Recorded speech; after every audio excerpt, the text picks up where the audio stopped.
नमस्कार दोस्तों, मैं आपका दोस्त यतेंद्र मौर्य एक बार वापस से सॉल्यूशन क्लासेस में आपका स्वागत करता हूं। आइए आज हम देखते हैं पेपर नंबर 831 का सॉल्यूशन। Let's start.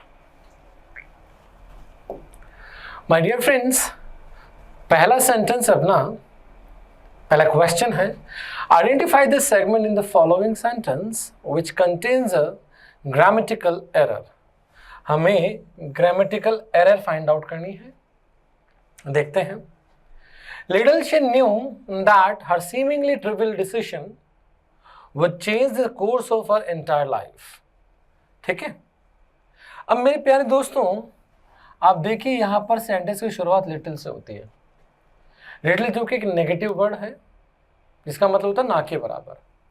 तो मेरे प्यारे दोस्तों, जब हमें पता है कि जब कभी भी नेगेटिव वर्ड हमारे साथ में आता है, सेंटेंस की शुरुआत देता है, ठीक है, तो वहां पे इन्वर्जन होता है। सेंटेंस का इन्वर्जन होता है।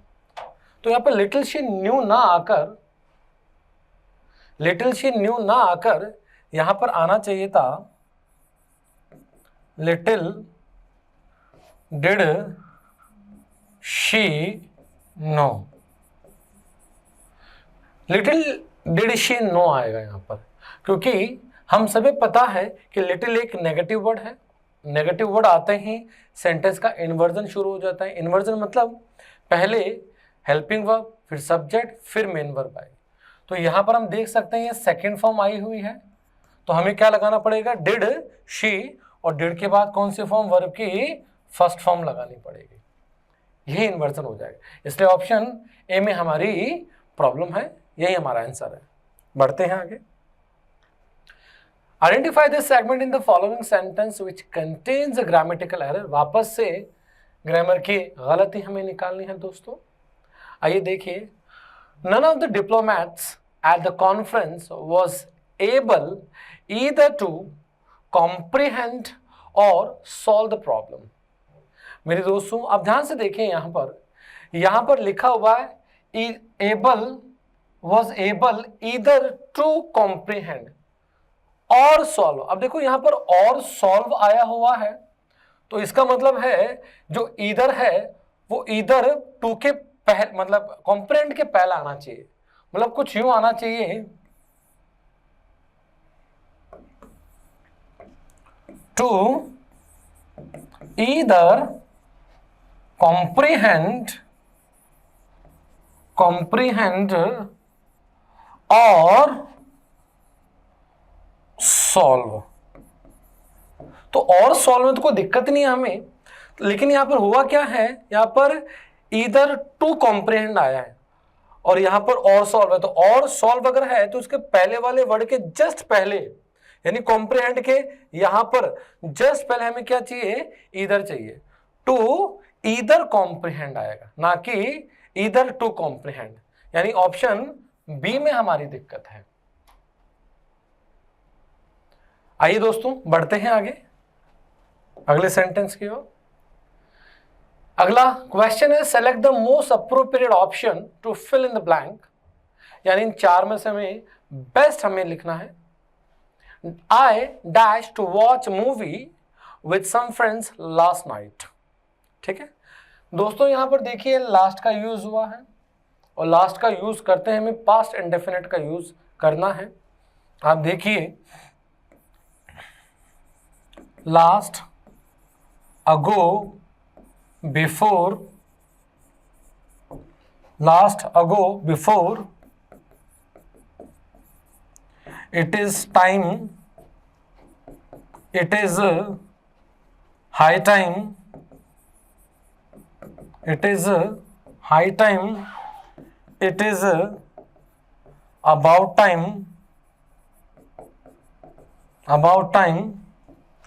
it is opportune time,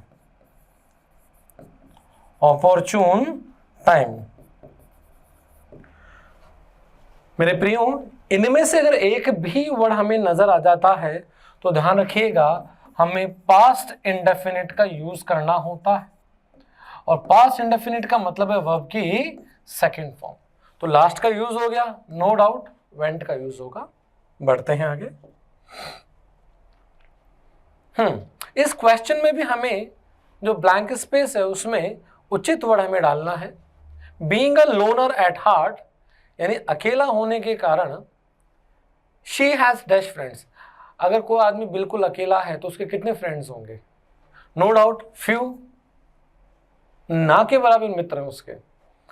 ठीक है दोस्तों, यहां पर देखिए फ्यूअर और मोर का यूज इसलिए नहीं हो सकता क्योंकि, और लेस का यूज भी इसलिए नहीं हो सकता क्योंकि यहां पर कंपैरिजन नहीं दे रहे हैं। ध्यान रखिएगा, यहां पर कंपैरिजन नहीं हो रहा है, यहां पर नॉर्मल एक सिंपल सेंटेंस है, इसलिए हमें यहां पर फ्यू का यूज करना पड़ा हमें। चलिए आगे बढ़ते हैं। Yes, next is select the most appropriate synonym of the given word. मेरे प्यारे दोस्तों, सिनोनिम हमें देना है। ठीक है, तो हमारा वर्ड है ग्रम्बल। ग्रम्बल का मतलब होता है किसी चीज की कंप्लेन करना, शिकायत करना, मैं कह सकता हूं। यहां लिख देते हैं शिकायत करना। तो इसका नो डाउट सिनोनिम क्या हो जाएगा हमारे लिए? कंप्लेन हो जाएगा। ठीक है, अब अगले वर्ड्स के और वर्ड्स के बारे में बात कर लेते हैं। स्कॉल्ड का मतलब होता है डांटना। स्नीर का मतलब होता है किसी का उपहास करना, मजाक उड़ाना कह सकते हैं। और कंप्लेन का मतलब शिकायत करना होता ही है।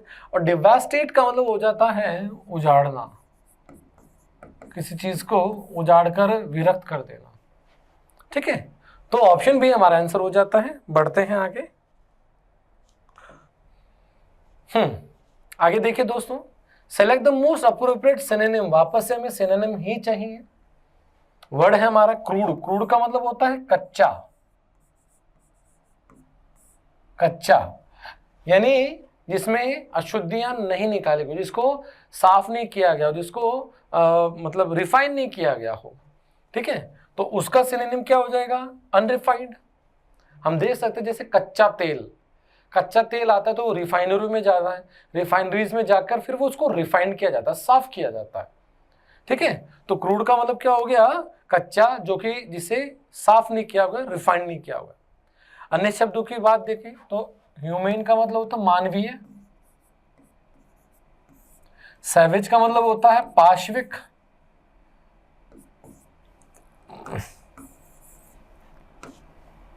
मतलब जो जंगली जिसे कह सकते हैं अपन, पाशविक।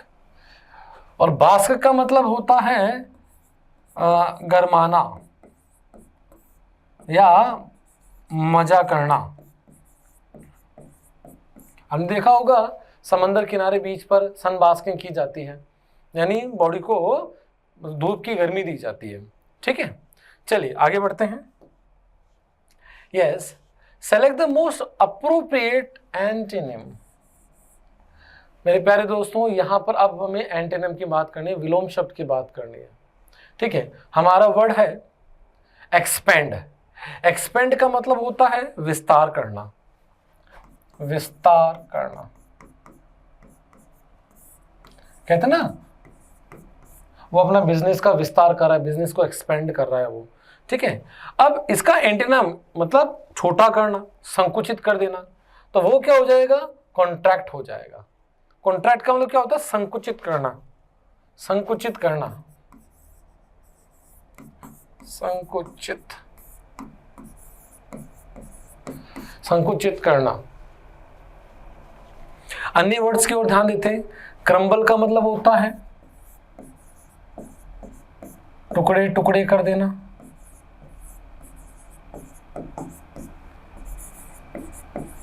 टुकड़े टुकड़े करना।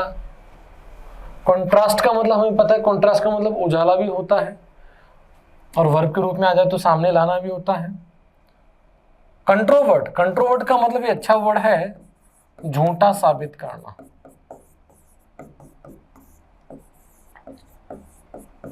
ठीक है, आइए दोस्तों आगे बढ़ते हैं। Yes, select the most appropriate antonym of the given word. मेरे प्यारे वर्ड दोस्तों, वापस से मैं एंटोनिम देना है।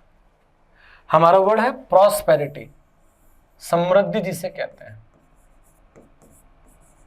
संपन्नता जिसे कहते हैं, प्रॉस्पेरिटी। और प्रॉस्पेरिटी का उल्टा क्या होगा? विपत्ति। ठीक है, तो ये एडवर्सिटी, एडवर्सिटी मतलब विपत्ति। आदमी विपत्ति में होगा तो संपन्न कैसे बनेगा? एंटीनिम पूछा गया है। अन्य शब्दों की ओर प्रॉपर्टी, प्रॉपर्टी होता है किसी को प्रॉपर्टीनेस दे देते हैं अपन, ठीक है, प्रॉपर्टी संपत्ति। और पर्सपिकैसिटी, पर्सपिकैसिटी का मतलब होता है कुशाग्र बुद्धि, यानी किसी भी बात को बहुत तेजी से और सटीक समझ लेने की जो कला होती है उसको पर्सपिकैसिटी बोलते हैं दोस्तों। बढ़ते हैं आगे। यस, अगला है दोस्तों, given below are 4 jumbled sentences PQRS, यानी सीधी सी बात है, हमें 4 जम्बल्ड सेंटेंसेस दिए हुए हैं PQRS की शक्ल में, जिनका क्रम निश्चित नहीं है। PQRS हमें क्या करना है? इनको पढ़कर इनका क्रम निश्चित करना है, सही क्रम में हमें देना है। हमें फर्स्ट और लास्ट दे रखा है, बीच का मैटर हमें समझना है। चेंज इज इनएविटेबल, इनएविटेबल का मतलब होता है अपरिहार्य, जिसको बदला ना जा सके, यानी परिवर्तन होके ही रहता है, सीधी सी बात। बट दिस कन्वीनियंस, देखो यहां पर लिखा हुआ दिस कन्वीनियंस, कन्वीनियंस मतलब क्या होता है? सुविधा।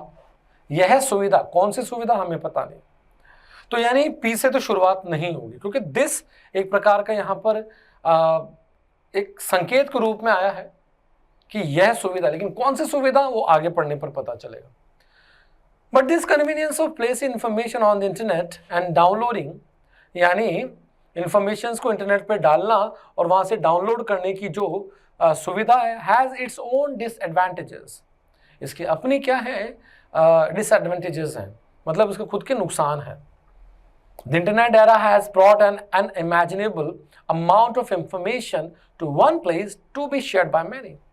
ये कह रहा है कि इंटरनेट का जो युग है ये एक अकल्पनीय अमाउंट ऑफ इंफॉर्मेशन लेकर आया है, यानी बहुत बड़ी मात्रा में सूचनाओं को एक स्थान पर लेकर आया है, एक जगह पर लेकर आ गया है। कौन?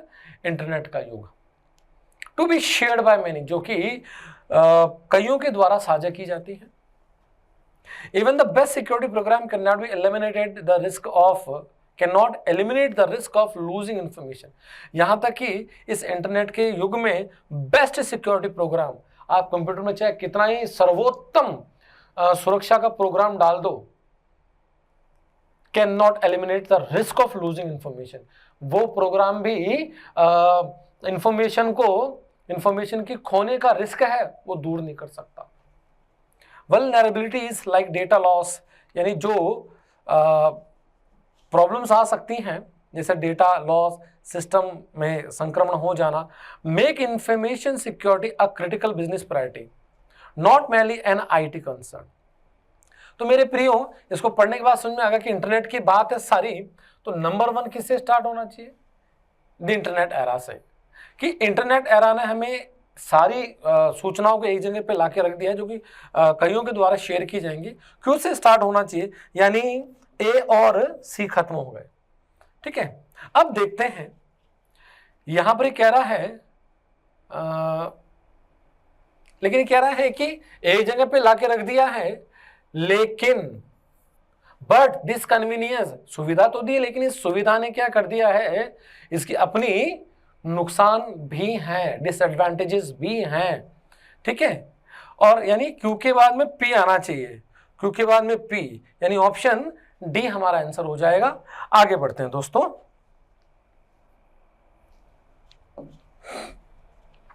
Yes, select the most appropriate meaning of the given idiom. अब ईडियम में हमें सही अर्थ देना है। चलते हैं दोस्तों। To add fuel to the fire, यानी आग में घी डालना। आग में घी डालने का मतलब है कोई बुरी परिस्थिति थी उसको और बदतर कर देना, यानी टू मेक एन आर्गुमेंट और बैड सिचुएशन वर्स, यानी बद से बदतर कर देना किसी परिस्थिति को। चलते हैं आगे। वापस हमें दोस्तों ईडियम दी गई है, ईडियम में अपने wear and tear, wear and tear का मतलब होता है कि काफी लंबे समय से यूज के कारण कोई चीज, काफी लंबे समय से कोई यूज के कारण कोई चीज बिल्कुल खत्म हो गई है, बिल्कुल बिल्कुल खराब से हो गई है, बिल्कुल खत्म, अब यूज करने वाले लायक नहीं रही। जैसे जूते बहुत लंबे समय से पहने बुरी तरह फट गए, सोफे लंबे समय तक यूज लिए बुरी तरह से फट गए। ठीक है, तो वेयर एंड टियर का मतलब होता है डैमेज, सीधी सी बात, नुकसान हो जाना। ठीक है, चलिए आगे बढ़ते हैं। Select the most appropriate option to replace the underlined segment. हमें इस अंडरलाइन किए हुए सेगमेंट को ए बी सी से रिप्लेस करना है अगर जरूरत है तो, और जरूरत नहीं है तो ऑप्शन डी हमारे पास, इंप्रूवमेंट की जरूरत नहीं है। चलते हैं। You must apologise with him for this. अगर विद के साथ करें तो उसका मतलब है कि आपको उसके साथ मिलकर किसी को सॉरी बोलना चाहिए, नहीं, ये कह रहा है कि आपको उसे सॉरी बोलना चाहिए। ठीक है, तो जाहिर सी बात है ऑप्शन ए आ जाएगा, 2 आएगा, क्योंकि मुझे उसको बोलना है, तो मेरी मंजिल वो सामने वाला व्यक्ति हो गया, तो मंजिल के लिए हमेशा 2 का यूज होता है। ऑप्शन ए हमारा आंसर आ जाएगा। बढ़ते हैं आगे। वापस से दोस्तों यहां पर अंडरलाइन जो वर्ड है उसको रिप्लेस करना है अगर जरूरत हो तो। सिंस ही वर्कड हार्ड, चूंकि उसने कड़ी मेहनत की, comma he failed to secure good grades, यानी वो अच्छे ग्रेड्स लाने में असफल रहा। दोस्तों सिंस का मतलब तो चूंकि होता है, क्योंकि होता है, लेकिन यहां पर देखो 2 विपरीत परिस्थितियां हैं। ये कह रहा है कि कड़ी मेहनत की लेकिन फिर भी वो फेल हो गया, है ना। तो जब विपरीत परिस्थिति की बात आती है तो 2 और ऑल्दो का यूज होता है, तो वो हमारे पास सी के रूप में है। हालांकि उसने कड़ी मेहनत की फिर भी वो फेल हो गया। ऑप्शन सी हमारा आंसर हो जाता है। बढ़ते हैं आगे। Yes, select the most appropriate direct indirect. अब दोस्तों हमें डायरेक्ट इनडायरेक्ट बताना है सही। पहले देखते हैं क्या है ये। I said to him, comma inverted comma. दोस्तों कॉमा इन्वर्टेड कॉमा देखते पता कर लिया करो, ये मेरे डायरेक्ट सेंटेंस है, मुझे क्या चाहिए, इनडायरेक्ट सेंटेंस चाहिए। बढ़ते हैं। अब देखिए सेड टू है, सेड टू टोल्ड में कन्वर्ट हो जाएगा। वेंट जो कि सेकंड फॉर्म है, ठीक है, इस पास्ट को देखकर पास्ट परफेक्ट में कन्वर्ट हो जाएगा। जैसे मान लीजिए बाहर सेड है, अंदर मतलब रिपोर्टेड स्पीच में, इसमें सेकंड फॉर्म है, तो ये पास्ट परफेक्ट में कन्वर्ट हो जाएगा।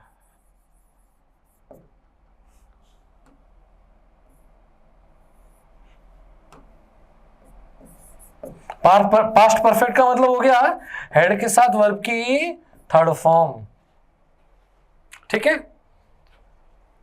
हाँ जी। तो आई टोल्ड हिम दैट अब कहने वाला मैं ही हूं तो आई का ही रहेगा। I had gone there on Tuesday, तो वेंट का हैड गॉन में चला जाएगा। यहां पर हैज गॉन है इसलिए फिनिश हो गया, यहां हैव गॉन है इसलिए खत्म हो गया। यहां पर इफ लग गया, इफ का यूज तो तब होता जब प्रश्नवाचक होता, अंदर का सेंटेंस हेल्पिंग वर्ब से शुरू होता, इसलिए ये भी फिनिश हो गया। ऑप्शन सी मेरा आंसर हो जाता। बढ़ते हैं आगे। अब दोस्तों हमें इस अगले क्वेश्चन में 1 वर्ड सब्स्टिट्यूशन देना है। देखिए, money that is demanded in exchange for someone who has been taken hostages.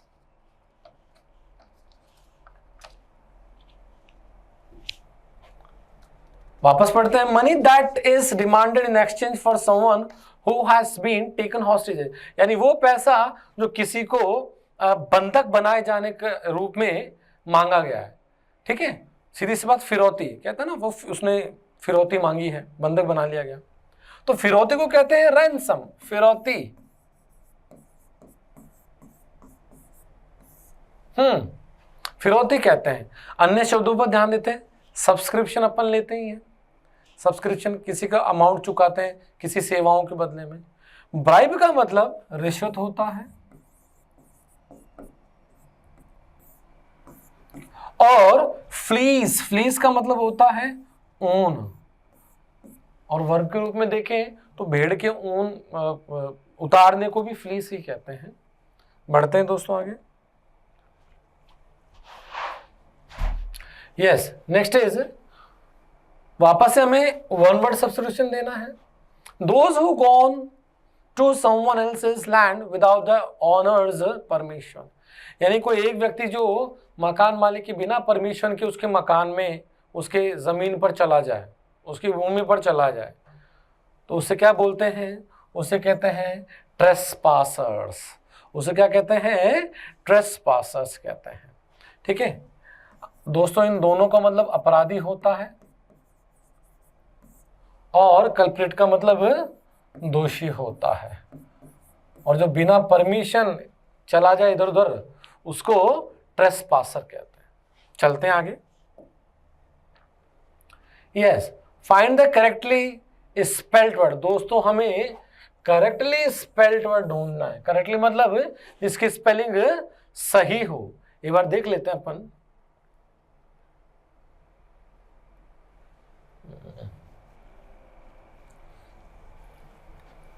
मेरे प्रियो, ऑप्शन ए हमारा सही हो जाएगा क्योंकि शुरुआत सबकी सही है। आप देखें, बड़ा पेचीदा मामला है, बड़ा पास का मामला है, लेकिन आप देखें यहाँ पर आई आ गया, यहाँ पे डबल एल आ गया, यहाँ पर ए आ गया। होना क्या चाहिए था? ए होना चाहिए था। इस ए के कारण सब कुछ गड़बड़ हो गया। बाकी ऑलमोस्ट पीछे का पॉइंट भी एकदम सही है, आप देखें। ठीक है, बस यहां पर जो ई है, आई है, डबल एल है, इसे ए रखना पड़ेगा हमें। तो ऑप्शन ए हमारा आंसर होगा। Let's go. Yes, select the correct passive active form of the given sentences. अब देखिए जरा, हमें देखना पहले तो एक्टिव है कि पैसिव है। Why did he deprive you of your membership, कि उसने आपको आपकी सदस्यता से वंचित क्यों किया? डिप्राइव ऑफ मतलब से वंचित करना। तो देखिए वाई डिड आ गया तो WH वर्ड से स्टार्ट है, ये एक्टिव है मेरा, मुझे पैसिव बनाना है। WH वर्ड से स्टार्ट है तो WH वर्ड से मेरा पैसिव शुरू होगा। अब डिड है तो डिड के बाद जब फर्स्ट फॉर्म आती है तो was word plus third form में कन्वर्ट हो जाएगा। तो देखिए वाई, अब यू मेरा ऑब्जेक्ट है तो यू है तो यू के हिसाब से वॉज है, वर में से वर आएगा। Why were you deprived of your membership by him.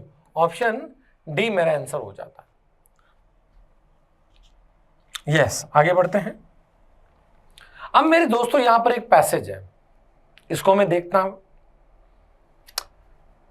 When you buy a car, जब आप एक कार खरीदते हो, examine carefully the important features of the model you are considering।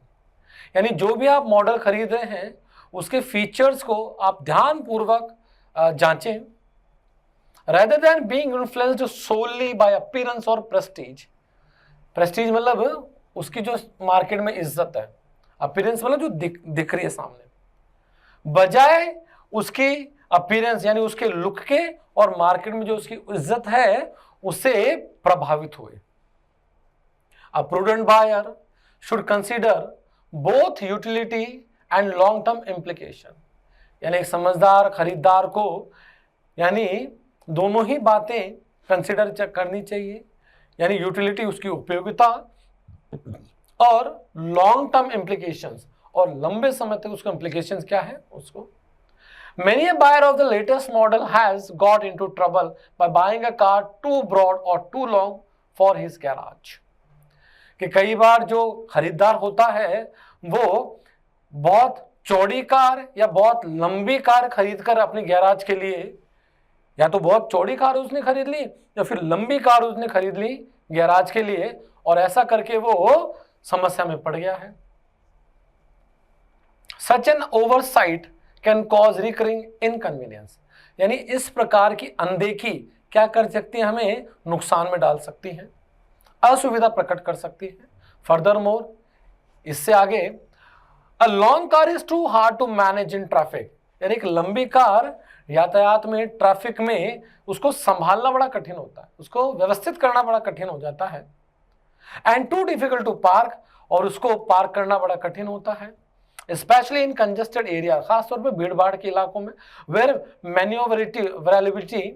मैन्योवर क्या होता है, मैनोवरेबिलिटी मतलब जहां पर तुरंत तरीके से घुमाना हो, गाड़ी को काटना हो, उसको मैन्योवर कहना कहते हैं, इज क्रूशियल, जहां पर जरूरी होता है।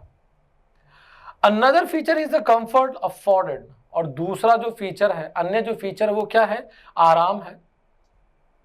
सिंस वन में spend considerable time in the vehicle, चूंकि एक आदमी अपना एक अच्छा खासा समय अपने वाहन में बिता सकता है, कंफर्ट इज एसेंशियल, आराम आवश्यक है। आर द सीट्स नाइस और ड्यूरेबली अपहोल्स्टर, अब ये प्रश्न कर रहे हैं कि क्या सीट्स बढ़िया और ड्यूरेबली अपहोल्स्टर है, यानी ऐसे कपड़े से सजाए गए जो कि आपको आराम दे सके। अपहोल्स्टर मतलब कपड़े से सजाया जाना, बढ़िया। Is there enough glass to give the driver a good view, क्या पर्याप्त रूप से कांच है ड्राइवर को, चालक को एक अच्छा दृश्य प्रदान करने के लिए, इन ऑल डायरेक्शन, सभी दिशाओं में। पर्टिकुलरली टू द रियर, खासतौर पर पीछे का, रियर मतलब पीछे का। एडिक्वेट विजिबिलिटी इज वाइटल, पर्याप्त रूप से दृश्यता अति आवश्यक है। फॉर सेफ्टी, सुरक्षा के लिए। वाइल ड्राइविंग एंड रिवर्सिंग, यानी चलाते समय और पीछे आते समय। इट शुड बी रिमेंबर्ड, ये याद रखा जाना चाहिए, that the heavier and more powerful a car is, यानी जितनी भारी और पावरफुल कार होगी, the more expensive it will be to operate, और उतना ही इसका संचालन करना खर्चीला होगा। Buyers often overlook this in their enthusiasm, और इसी बात को, यानी भारीपन और ज्यादा उसको, और इसी बात को जो बायर्स हैं, खरीदार है, अक्सर अपने उत्साह में नजरअंदाज कर देते हैं।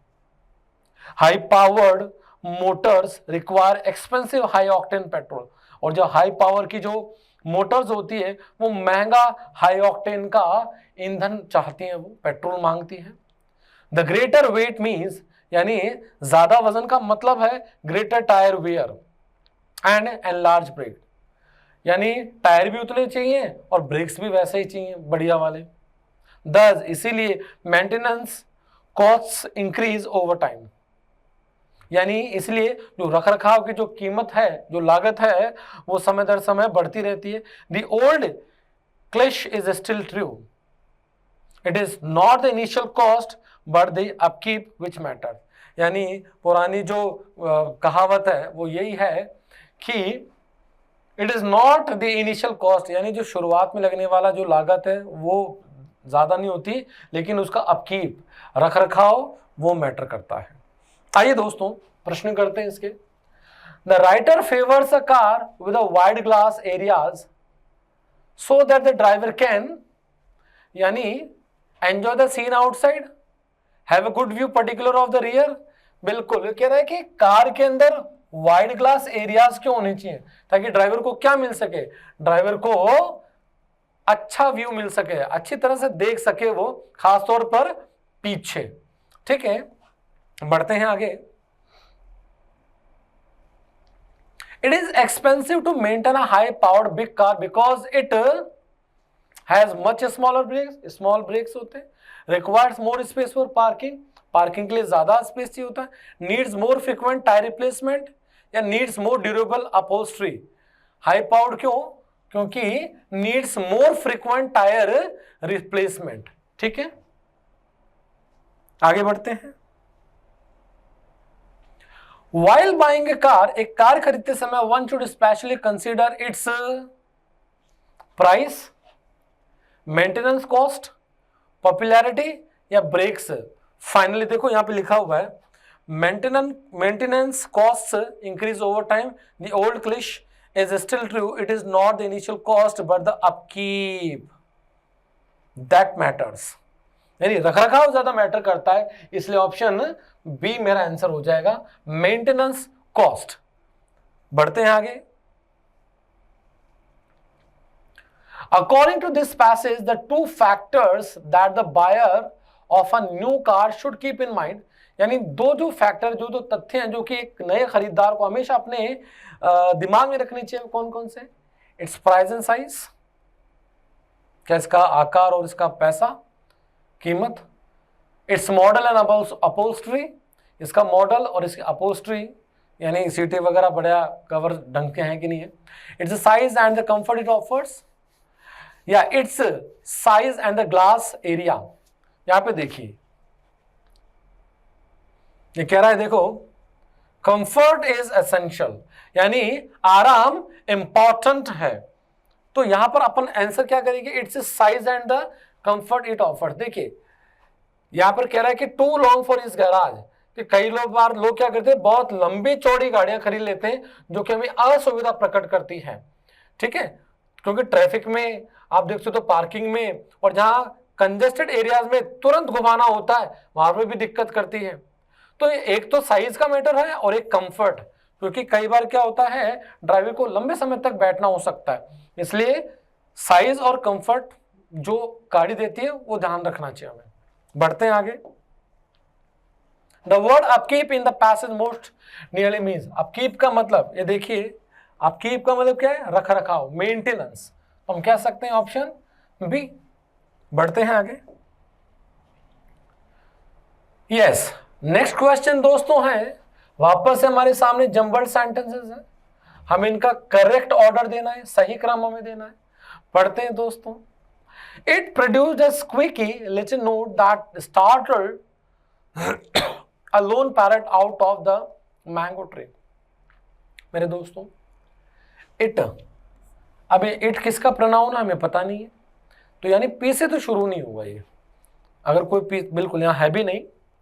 कमला took the flute and blew into it, Kamala ने फ्लूट ली, बांसुरी ली और इसको बजाई। Romi laughed at the unexpected sound, Romi कोई होगा या कोई लड़की भी हो सकती है, मुझे पता नहीं इसका gender. Romi laughed at the unexpected sound, यानी जो इस फ्लूट बजाने से जो एक अप्रत्याशित साउंड निकला उस पर वो हंसा या हंसी। देखो यहां पर ही आया हुआ मतलब रोमी एक लड़का है। While he was laughing, Kamala turned and ran into the fields. कमला मुड़ी और खेतों में भाग गई।